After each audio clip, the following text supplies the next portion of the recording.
Oh, hi. Did Felicia get Emma off to school? She did. I rode down in the elevator with her. Oh, good. They're off. Good for children to get back to their routines, you know. Even when their mothers come back from the dead? Especially then. Yeah. She needs to know that you're here and you're alive. And that she doesn't have to guard over you and shackle herself to your legs. You don't fly back off to heaven. You know. I know it's the best thing to reassure her, make her feel safe, but honestly, if it were up to me, I would spend the entire day in bed cuddling with her. Well, we get to pick her up in 5 hours, so... Right. You okay, sweetheart? It would also be an incredible distraction from the fact that my husband is not with me. What I guess the reunion didn't go quite as you imagined with Patrick, did it?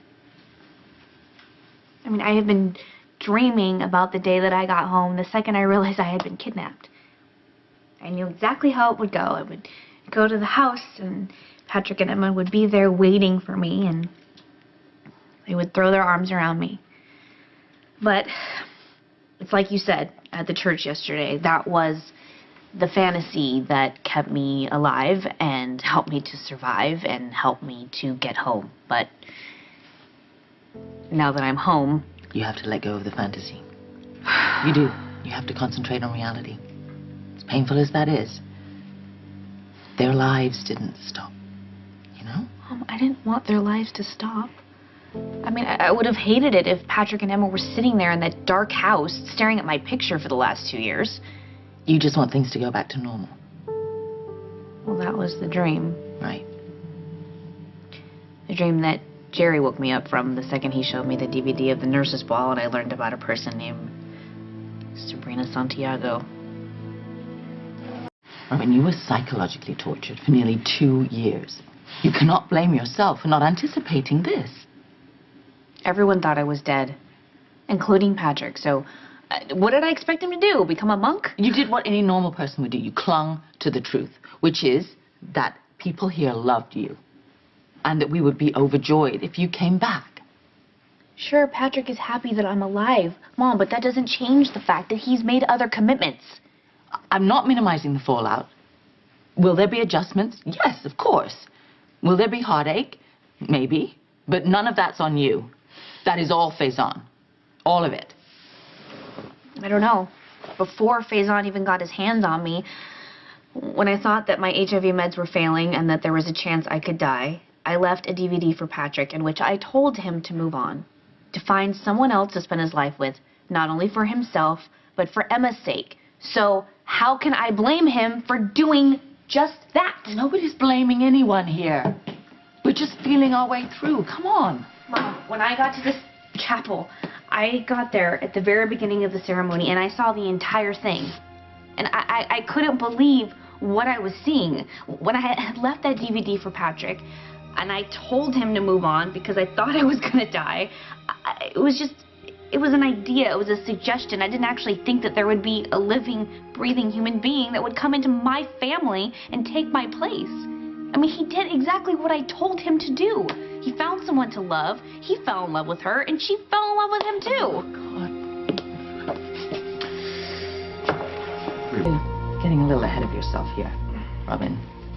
You've had nearly 2 years to think about the day that you would come home. Patrick, he has had no time to absorb even the shock. I know, I'm not being fair. Well, you're being human, which I kind of prefer. Patrick asked me to go home with him last night. I was the one that said no because he did not break things off with Sabrina. So, I guess all I can do now is wait to hear from him. Listen. When you were taken from us, Patrick went to a really dark place. He was literally sick without you. He couldn't even get out of bed. I frankly was concerned that he was ever going to be himself again, let alone find joy. He did. He found it with Sabrina. Sabrina's a lovely girl. She is. She really supported him through a lot and helped him find his way back to himself, get himself together, for Emma's sake, as well as for his own. But Sabrina's not the woman that he changed his life for. She's not the one he married. Or the one who gave him his beloved daughter. She's not you. Really. I honestly think Patrick will find his way back to you, sweetheart. I promise you that. I wish I was as sure of that as you are, Mom. So much has changed since I've been gone. Of course. Babies have been born. People have died. I saw Sam at the church. She's a widow. I mean, Jason's son has to grow up without his father. Yeah. I know how much Jason meant to you. I just can't believe he's gone. But, you know, it wasn't because of the brain tumor. You know that your serum saved his life. Only for Faison to shoot him in the back and dump him in the harbor. I know. And Edward Quartermain, I honestly thought he would outlive us all. He lived long enough to save Emma's life. What do you mean? He sacrificed himself. When Jerry had taken this whole town hostage when he'd poisoned the water supply, there was one antidote left to save one person. And Tracy, she appropriated the dose. Well, she basically stole it to give to Edward. But he chose to give it to Emma. Oh my God. He loved you, Emma, as much as he loved you. It's not all grim, Robin. Just look at the ring on Uncle Mac's finger and the smile on Felicia's face. If those two can find their way back together again after all they've been through, so can you and Patrick. I want to believe you, Mom, but it's just so difficult to not feel like an interloper who's coming in to steal the life that Patrick and Emma and Sabrina have built You together. had this life. This was your life. These were the people you loved. You are allowed to want this back. I'm not sure it matters what I want. If Patrick didn't want Sabrina, then he would have broken it off with her last night. Listen to what you're saying right now. Would Patrick be the man you love so much if he could so easily cut ties with a blameless woman who has supported him all this time that you couldn't through no fault of your own? You're right. You're right. He was about to commit his life to her. He had said his vows to her. It was completely unrealistic to think that he would just say, sorry, and walk away. That's what I was trying to say last night. That there is time. You don't have to make these decisions immediately. But they do have to be made eventually. And I can't say that I would blame Patrick if in the end he decides that I'm his past and Sabrina is his future. Get out of here, get some air. It's really stuffy in here. Why don't we go down to the waterfront? We could have some brunch and I could take you for a drive. I tell you, as police commissioner, one of the things I love is the fact that I can drive as fast as I want. Nobody can stop me. And there's a stretch of road I'd like to take you there. It's really cool. I love that the main perk of your job is that you can drive as fast as you want to. Yeah, that's our secret, though. I don't want to be a bad example to my officers. Mom, would you mind if we did that another time? You need to be alone. I just need to walk around and clear my head a bit. I don't want to crowd you.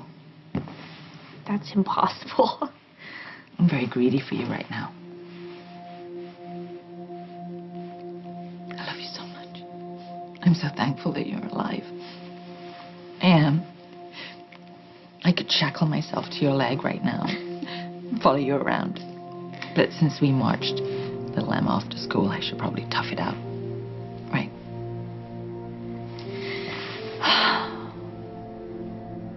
Mom, thank you. For what?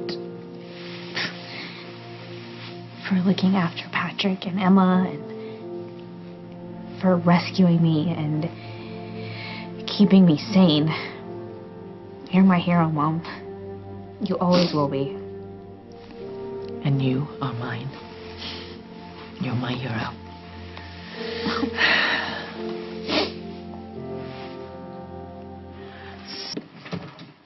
Hey. Hey, Hank, come in. Look, I'm not going to stay long. Is Maxie here by any chance? Maxie? No, I haven't seen her. I've been looking all over for her. I want to tell her about Robin.